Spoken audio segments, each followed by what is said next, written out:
Odon's third album that we are sure will serve to place them at the forefront of atmospheric black metal. Just a small note, when we say atmospheric black metal, we don't mean something that can be called post-black metal, not that there is anything wrong with that. This album is epic without the need for absurdly long songs, only one of the songs crosses the 6-minute barrier. The sense of ambience is unique, as is the way it maintains the weight of extreme metal, not giving up a single point. For those who like black metal with that epic sense and melody without it becoming a caricature of the genre, then you must listen to Portraits.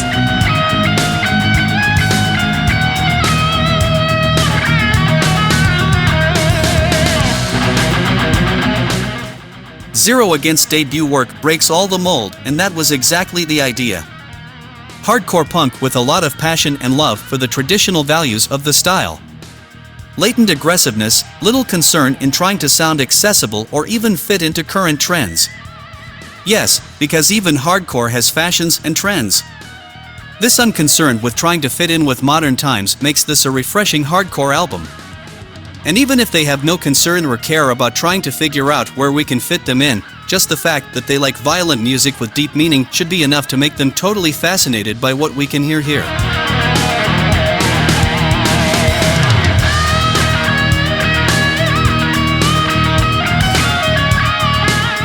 One of the great frustrations I had with the Legion of the Damned sound for a long time was that although they had demolishing songs with memorable riffs and heaviness, there was always something missing, namely in the lead guitar department, despite the occasional lead and even rarer guitar solos.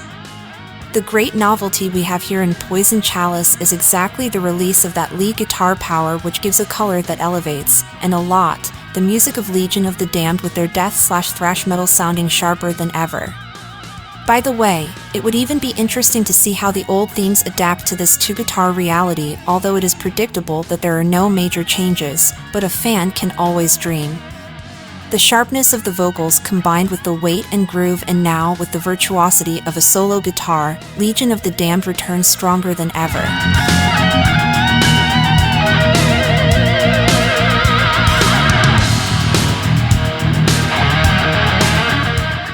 Sophomore album of the Stray Gods project, after the debut release last year.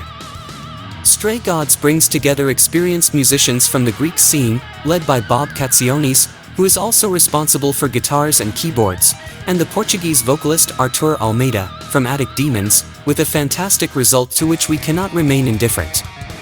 No one who loves heavy metal will be able to stand before this very effective mix of heavy and power metal.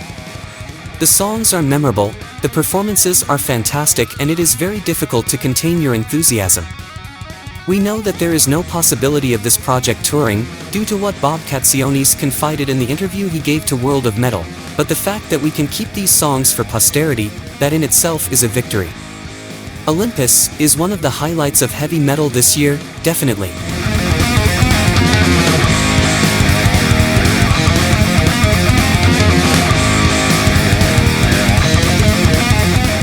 Arcona have always been a special band within folk.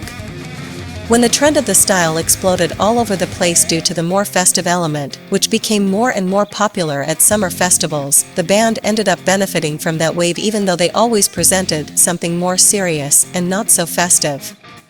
And it is in this direction that Cobb comes to us after 5 years since their last work. 8 uncompromising songs, but without this meaning that this is a one-dimensional work. The dynamics are here, as are the melodies, but there is an oppressive aura that makes their whole sound even more interesting. Not that this oppressive aura wasn't always part of his music, but now it is much more refined. Without a doubt, a comeback that lives up to the expectations, and that folk that even if not festive, is still effective.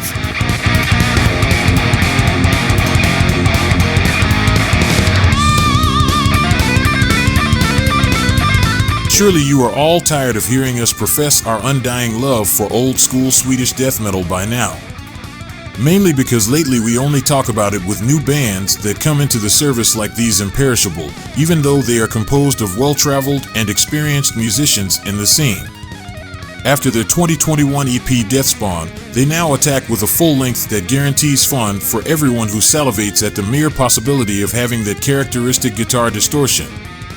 Of course, that is not the only merit of this record, but it is the one that not only draws us in but keeps us hooked.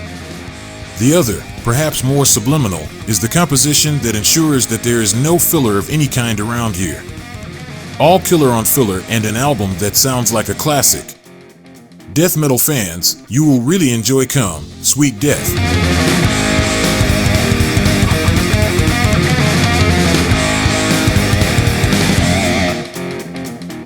The best thing about doing what we do is that we can always be surprised by new music that we wouldn't otherwise have access to.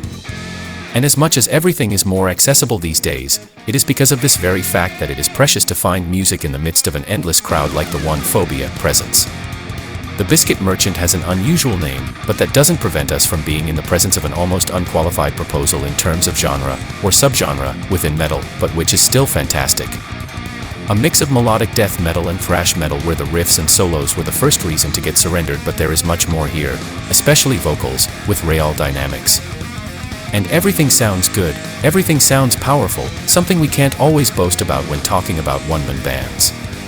In addition, the project's concept of making each album for each letter of the alphabet is fantastic, although not totally original.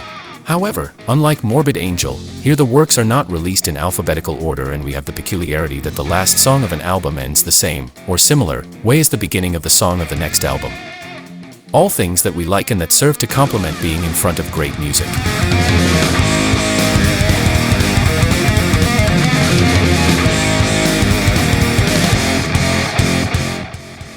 Scar Symmetry are one of those names that many have probably grown accustomed to hearing but have never stepped forward to know their work in depth. 9 years of absence, and here they are with the second installment after The Singularity, Phase 1, Neo-Humanity. This, Phase 2, Zenitheth, clearly shows that despite all the time of silence, they have not been asleep. The power we believe this album has is that of convincing the skeptics. All of them. Both those who were before the silence, the skeptics who doubted that the band would make it back with a strong album. I dare say that, and I admit this may be a result of the hype of the moment, this is their best album ever. If it's not the best album, it's in the top 3 definitely. Melodic death metal at its best, and all the more so because it gets a bit close to progressive formulas and therefore becomes unpredictable. Highly recommended.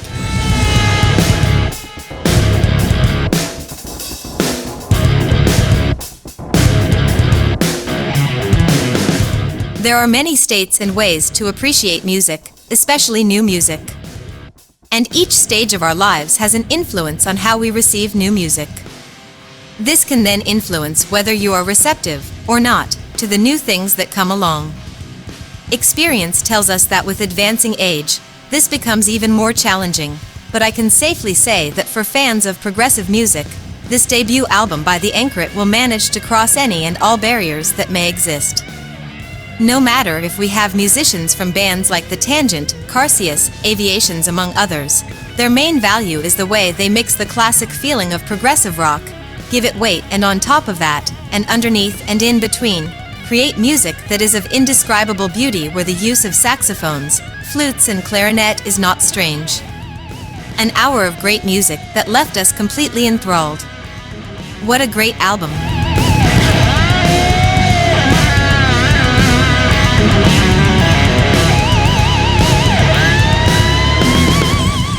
Debut work from this Norwegian band that surprised us here at World of Metal. Grant the Sun Haven Voyage, an authentic musical journey that makes us feel there is so much more going on here than just 39 minutes of music. Weight and beauty that combine with a passionate sensibility to which one is immediately disarmed. Of course, to fully appreciate it, one must have one's horizons wide open in order to fully absorb the genius of their proposal and the different musical currents they incorporate. You just have to like music to be prostrated before the beauty that is offered in tracks like Mariana and Vertigo, beauty that is accompanied by a deep sense of atmosphere that is another of the main elements. Note that in the band's previous releases, 3 EPs, they never used vocals, and this is the first time they present vocals, going from the melodic to the most extreme, making their music even more complete. Without a doubt, one of the great releases of 2023.